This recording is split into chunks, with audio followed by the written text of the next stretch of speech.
नमस्कार दोस्तों, only एसकेएमयू YouTube channel में आप सभी का स्वागत है। और आज के इस वीडियो में बात करने वाले एसकेएमयू यूजी सेमेस्टर 2 जो कि सेशन है आप लोग का 2025 से 29। और आज के इस वीडियो में हम लोग बात करने वाले जो कि आपका AB2 पेपर है सस्टेनेबल डेवलपमेंट, यानी कि जो आपका एसोसिएटेड वोकेशनल 2 पेपर है सस्टेनेबल डेवलपमेंट। तो इसके हम लोग यूनिट 1 के क्वेश्चन आंसर करने वाले हैं। तो इस वीडियो में हम लोग यूनिट 1 के क्वेश्चन आंसर करेंगे जो कि आपका सस्टेनेबल डेवलपमेंट AB2 पेपर है। तो सबसे पहले हम लोग बात करेंगे very short answer type question के बारे में, यानी कि वेरी शॉर्ट क्वेश्चन के बारे में। आगे जो है शॉर्ट क्वेश्चन और लॉन्ग क्वेश्चन भी देखेंगे। तो पहला जो क्वेश्चन है, व्हाट इज सस्टेनेबल डेवलपमेंट, यानी कि सतत विकास क्या है। तो सतत विकास जो है वह विकास है, यानी कि वैसा डेवलपमेंट है जो वर्तमान पीढ़ी की आवश्यकताओं को पूरा करता है और बिना भविष्य की पीढ़ियों की आवश्यकताओं से समझौता किए। यानी कि जो भी वर्तमान पीढ़ी है तो इनकी जो ज़रूरतें हैं, जो भी आवश्यकताएं तो इनको पूरा करता है और जो भी भविष्य की पीढ़ियाँ है इनसे समझौता नहीं करता है। तो ये जो आपका सस्टेनेबल डेवलपमेंट है। इसके बाद नेक्स्ट आपका क्वेश्चन है, what is meant by sustainability.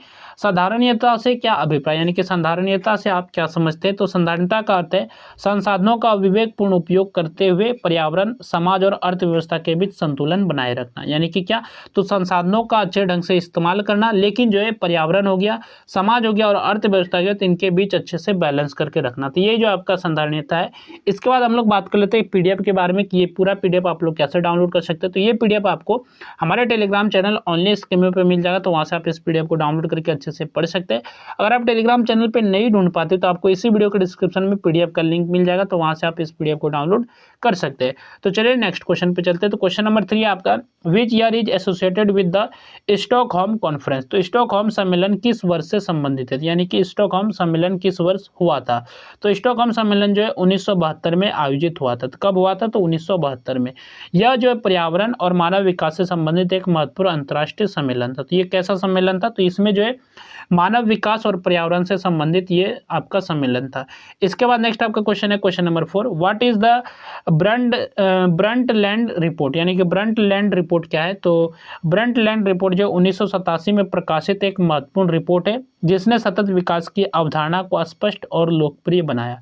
तो ब्रंटलैंड रिपोर्ट क्या है, तो ये जो 1987 में प्रकाशित की गई थी और ये जो आपका एक इम्पोर्टेंट रिपोर्ट है जिसमें कि सतत विकास यानी कि सस्टेनेबल डेवलपमेंट के कॉन्सेप्ट के बारे में अच्छे ढंग से बताया गया, स्पष्ट किया गया। इसके विकास यानी कि सतत विकास के अवधारणा को अच्छे ढंग से इसमें स्पष्ट किया गया। तो ये जो आपका ब्रंटलैंड रिपोर्ट है। इसके बाद नेक्स्ट आपका क्वेश्चन है, in which year was the Brundtland report published. तो ब्रंटलैंड रिपोर्ट किस वर्ष प्रकाशित हुई थी। तो ब्रंटलैंड रिपोर्ट जो 1987 में प्रकाशित हुई थी। कब प्रकाशित हुई थी, 1987 में, जैसा कि पहले भी ये क्वेश्चन था। और इसका जो आधिकारिक जो नाम है, इसका जो ऑफिशियल नेम है आवर कॉमन फ्यूचर था। तो इनका जो आधिकारिक नाम है आवर कॉमन फ्यूचर, इसको अच्छे से याद रखिएगा।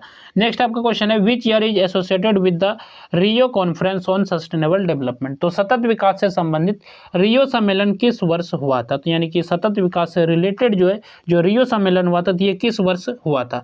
तो सतत विकास से संबंधित रियो सम्मेलन 1992 में आयोजित हुई थी, यानी कि आयोजित हुआ था। तो 1992 में ये आयोजित हुआ था रियो सम्मेलन। इसके बाद नेक्स्ट आपका क्वेश्चन है, व्हाट इज एजेंडा 2030, यानी कि एजेंडा 2030 क्या है। तो एजेंडा जो है 2030 सतत विकास के संयुक्त राष्ट्र की वैश्विक कार्य योजना है जिसका उद्देश्य 2030 तक सतत विकास लक्ष्यों को प्राप्त करना। तो ये क्या है आपके एजेंडा 2030 क्या है, तो 2030 तक में जो सतत विकास के जो भी लक्ष्य थे इनको प्राप्त करने का ये उद्देश्य है। और जो कि शायद 17 आपके जो लक्ष्य है सस्टेनेबल डेवलपमेंट गोल्स, यानी कि SDG बोल सकते हैं। तो कितने गोल है, 17 लक्ष्य, तो इनको पूरा करना है 2030 तक में। यही इनका एजेंडा 2030 है। इसके बाद नेक्स्ट आपका क्वेश्चन है, name the 3 pillars of sustainability. साधारणता के 3 स्तंभों के नाम बताइए। तो क्या 3 पिलर है सस्टेनेबिलिटी के, तो इसके बारे में बताना है। तो साधारणता के जो 3 स्तंभ है आर्थिक, सामाजिक और पर्यावरण, तो ये आपके 3 स्तंभ हो जाएंगे, 3 पिलर हो जाएंगे। नेक्स्ट आपका क्वेश्चन है, what is the economic pillar of sustainability. साधारणता का आर्थिक स्तंभ क्या है। तो आर्थिक स्तंभ का उद्देश्य है आर्थिक विकास और समृद्धि को बनाए रखना है ताकि संसाधनों का विवेकपूर्ण उपयोग और दीर्घकालीन विकास सुनिश्चित हो। ये आपका क्वेश्चन नंबर 9 का आंसर था। इसके बाद नेक्स्ट आपका क्वेश्चन है, what is the social pillar of sustainability. साधारणता का जो सामाजिक स्तंभ क्या है। तो सामाजिक स्तंभ का उद्देश्य है सामाजिक समानता, न्याय, मानव कल्याण और सभी लोगों के लिए बेहतर जीवन सुनिश्चित करना है। इसके बाद नेक्स्ट आपका क्वेश्चन है, what is the environmental pillar of sustainability. साधारणता का पर्यावरणीय स्तंभ क्या है। तो पर्यावरण स्तंभ का उद्देश्य प्राकृतिक संसाधनों का संरक्षण, पर्यावरण की रक्षा और पारिस्थितिक संतुलन बनाए रखना है। इसके बाद नेक्स्ट आपका क्वेश्चन है, what is meant by environmental degradation. तो पर्यावरण क्षरण से क्या अभिप्राय है, यानी कि पर्यावरण क्षरण से आप क्या समझते हैं। तो पर्यावरण क्षरण से प्राकृतिक पर्यावरण की गुणवत्ता में कमी और वायु, जल, मृदा तथा प्राकृतिक संसाधनों के नुकसान से अभिप्राय, यानी कि इनसे मतलब है पर्यावरण क्षरण का। ठीक है, इसके बाद नेक्स्ट आपका क्वेश्चन है, व्हाट इज पॉवर्टी। गरीबी क्या है। तो गरीबी ऐसी स्थिति है जिसमें व्यक्ति अपनी मूलभूत आवश्यकताओं जैसे भोजन, वस्त्र, आवास और अन्य आवश्यक सुविधाओं को पर्याप्त रूप से पूरा नहीं कर पाता। तो ये जो आपका पॉवर्टी हो जाएगा, गरीबी हो जाएगा। नेक्स्ट आपका क्वेश्चन है, what is meant by development. विकास से क्या अभिप्राय, यानी कि विकास से आप क्या समझते हैं। तो विकास वह प्रक्रिया है जिसमें लोगों के आर्थिक, सामाजिक और जीवन स्तर संबंधी परिस्थितियों में सकारात्मक सुधार होता है। इसके बाद नेक्स्ट आपका क्वेश्चन है, what is the relationship between poverty and development. गरीबी और विकास के बीच क्या संबंध है। तो गरीबी विकास में बाधा डालती है, जबकि समावेशी और सतत विकास रोजगार, आय और आवश्यक सुविधाएं बढ़ाकर गरीबी कम करने में सहायता करता है। तो ये दोनों के बीच संबंध है, गरीबी और विकास के बीच संबंध है। इसके बाद यहाँ से आपका शॉर्ट आंसर टाइप क्वेश्चन है, यानी कि शॉर्ट क्वेश्चन शुरू होते हैं। तो शॉर्ट क्वेश्चन पे जाने से पहले बात कर लेते हैं, ये पीडीएफ आप लोग कैसे डाउनलोड कर सकते हो। तो पीडीएफ ये आपको टेलीग्राम चैनल पे मिल जाएगा, तो जिसका लिंक जो है वीडियो के डिस्क्रिप्शन में दिया गया है। तो पहला जो शॉर्ट क्वेश्चन है, explain the meaning and basic idea of sustainable development, यानी कि सतत विकास के अर्थ और मूल विचार को समझाइए। तो बेसिक आइडिया क्या है सस्टेनेबल डेवलपमेंट का और इसके क्या मीनिंग है, तो इसके बारे में आपको बताना है। तो सबसे पहले सतत विकास का अर्थ देख लेते हैं, यानी कि सस्टेनेबल डेवलपमेंट का क्या अर्थ है। तो सतत विकास का जो अर्थ है, ऐसे विकास से, ऐसे डेवलपमेंट से जो वर्तमान पीढ़ी की आवश्यकताओं को पूरा करते हुए भविष्य की पीढ़ियों की आवश्यकताओं से समझौता ना करे और इसमें जो प्राकृतिक संसाधनों का विवेकपूर्ण और दीर्घकालीन उपयोग किया जाता है। सतत विकास का मूल विचार क्या है। तो सतत विकास का मूल विचार है वर्तमान और भविष्य के बीच संतुलन बनाए रखना है। इसमें आर्थिक, सामाजिक और पर्यावरणीय तीनों पक्षों को समान महत्व दिया जाता है और विकास की प्रक्रिया ऐसी होनी चाहिए जिससे जो है प्राकृतिक संसाधनों का अत्यधिक दोहन ना हो, यानी कि अधिक क्षति ना हो और पर्यावरण क्षरण को कम किया जा सके। साथ ही गरीबी कम करने, रोजगार और जीवन स्तर में सुधार तथा सामाजिक समानता को बढ़ावा देने पर भी ध्यान दिया जाता है। इस प्रकार जो है सतत विकास का लक्ष्य जो ऐसा संतुलित, ऐसा बैलेंस, न्यायपूर्ण और दीर्घकालीन विकास सुनिश्चित करना है जिससे जो वर्तमान आवश्यकताएं पूरी हो और आने वाली पीढ़ियों के लिए भी पर्याप्त संसाधन सुरक्षित रहे। इसके बाद नेक्स्ट आपका क्वेश्चन है, right A short note on the Stockholm conference of 1972। 1972 के स्टॉकहोम सम्मेलन पर संक्षिप्त टिप्पणी लिखिए। तो स्टॉकहोम सम्मेलन 1972 पे आपको टिप्पणी लिखना है। तो 1972 का स्टॉकहोम सम्मेलन पर्यावरण से संबंधित एक महत्वपूर्ण अंतर्राष्ट्रीय सम्मेलन था। यह जो है 5 से 16 जून 1972 तक स्वीडन के स्टॉकहोम में आयोजित किया गया और इसका जो मुख्य उद्देश्य था इस सम्मेलन का, यानी कि स्टॉकहोम सम्मेलन जो था, इसका जो मुख्य उद्देश्य था मानव पर्यावरण की सुरक्षा और पर्यावरण समस्याओं पर अंतर्राष्ट्रीय सहयोग को बढ़ावा देना था।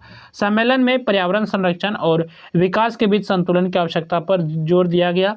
इसमें विभिन्न देशों ने जो पर्यावरण समस्याओं से निपटने और मानव जीवन को बेहतर बनाने के लिए अंतर्राष्ट्रीय स्तर पर सहयोग की आवश्यकता को जो है स्वीकार किया। तो इन सम्मेलन का क्या महत्व था स्टॉकहोम सम्मेलन का। तो स्टॉकहोम सम्मेलन ने पर्यावरण को जो है वैश्विक स्तर पर, यानी कि ग्लोबल लेवल पर एक महत्वपूर्ण विषय बनाया और पर्यावरण संरक्षण के प्रति जो जागरूकता बढ़ाई। इसने आगे चलकर जो सतत विकास की अवधारणा के विकास के लिए महत्वपूर्ण आधार तैयार किया। इसके बाद नेक्स्ट आपका जो क्वेश्चन है, explain the importance of the Brundtland report of 1987। तो 1987 की ब्रंटलैंड रिपोर्ट के महत्व को समझाइए। तो जो 1987 की जो ब्रंटलैंड रिपोर्ट थी इसके महत्व के बारे में बताना है, इसके इंपॉर्टेंस के बारे में बताना है। तो आप लोग जो इस क्वेश्चन को अच्छे से देख लीजिएगा इसके आंसर को। तो हम लोग जो सिर्फ क्वेश्चन सब करते हैं। तो क्वेश्चन नंबर 4 है आपका, right A short note on the Rio conference of 1992। तो 1992 के रियो सम्मेलन पर संक्षिप्त टिप्पणी लिखिए। तो 1992 का रियो सम्मेलन क्या था, तो इसके बारे में आपको बताना है। इसके बाद नेक्स्ट आपका क्वेश्चन है question number 5, what is agenda 2030, explain its importance in sustainable development. तो एजेंडा 2030 क्या है, सतत विकास में इसके महत्व को समझाइए। तो एजेंडा 2030 क्या, तो इसके बारे में आपको बताना है। फिर इसका जो सतत विकास में क्या महत्व है, तो इसके बारे में भी बताना है। इसके बाद नेक्स्ट आपका क्वेश्चन है question number 6, explain the 3 pillars of sustainability. तो साधारणता के 3 स्तंभों को समझाइए। तो कौन कौन से 3 पिलर है सस्टेनेबिलिटी के, तो इसके बारे में आपको बताना है। नेक्स्ट आपका क्वेश्चन है question number 7, explain the relationship among poverty, development and environmental degradation. तो गरीबी, विकास और पर्यावरण क्षरण के बीच संबंध को समझाइए। तो ये क्वेश्चन नंबर आपका 7 है। नेक्स्ट आपका क्वेश्चन है question number 8, describe the major milestones in the evolution of sustainable development. तो सतत विकास के विकास क्रम के प्रमुख पड़ावों का वर्णन कीजिए। ये क्वेश्चन नंबर आपका 8 है। इसके बाद यहाँ से जो आपका नेक्स्ट जो है लॉन्ग आंसर टाइप क्वेश्चन शुरू होते हैं, यानी कि लॉन्ग क्वेश्चन शुरू होते हैं। तो पहला जो लॉन्ग क्वेश्चन है, explain the concept and evolution of sustainable development with reference to Stockholm 1972, Brundtland report 1987, Rio 1992 and agenda 2030। तो स्टॉकहोम 1972, ब्रंटलैंड रिपोर्ट 1987 और रियो 1992 और जो है एजेंडा 2030 के संदर्भ में सतत विकास की अवधारणा और विकास क्रम को समझाइए। तो ये पहला आपका लॉन्ग क्वेश्चन है। नेक्स्ट आपका क्वेश्चन है question number 2, discuss the 3 pillars of sustainability, economic, social and environmental and explain their inter relationships. तो संधारणता के जो 3 स्तंभ है, आर्थिक, सामाजिक और पर्यावरण, तो इसके बारे में आपको चर्चा करना है। फिर इनके जो पारस्परिक संबंध को समझाए, यानी कि इनके बीच क्या संबंध है इसके बारे में बताना है। नेक्स्ट आपका क्वेश्चन है question number 3, discuss the interlinkage among poverty, development and environmental degradation. गरीबी, विकास और पर्यावरण क्षरण के बीच पारस्परिक संबंधों की चर्चा कीजिए। तो ये क्वेश्चन नंबर आपका 3 है। इसके बाद नेक्स्ट आपका क्वेश्चन है question number 4, trace the major milestone in the development of the idea of sustainable development from Stockholm to agenda 2030। Stockholm से जो एजेंडा 2030 तक सतत विकास की अवधारणा के विकास के प्रमुख पड़ावों को समझाइए। तो ये क्वेश्चन नंबर आपका 4 है।